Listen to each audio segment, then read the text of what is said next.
Non è un'estate dalle tinte forti per gli operatori turistici del lungomare di Rapallo, ma tutto sommato il trend non genera forte malcontento. Reggono bene le presenze straniere e le grosse aspettative sono riposte nella settimana di Ferragosto. L'affluenza non è sicuramente quella dell'anno scorso, non ci sono le persone che c'erano l'anno scorso, però si lavora, non è che non si lavora. Ci stiamo salvando abbastanza bene perché ci sono parecchie presenze estere, anche se sono toccate fuga. Presenze degli italiani sono la maggioranza del weekend, adesso ci sarà penso un arrivo di questa settimana dal 10 al 20.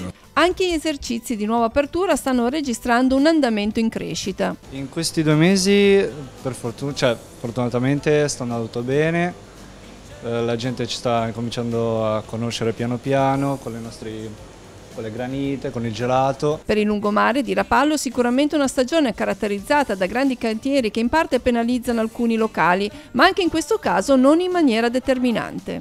Sul nostro andamento un buon 20%, per altri molto di più, però è una cosa da fare e bisogna farlo.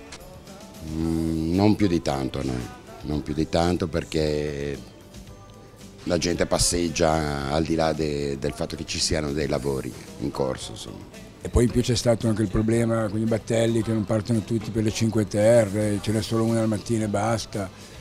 E direi che se il tempo tiene confido in un buon settembre, magari con meno gente però più qualitativa. Insomma, la percentuale del mugugno pare essere sotto controllo, anche con l'afa ed il caldo degli ultimi giorni. Un agosto particolarmente caldo, come lo state gestendo? Con l'aria condizionata. Non servirà bere una bibita se in fondo all'anima sogno l'oceano splash.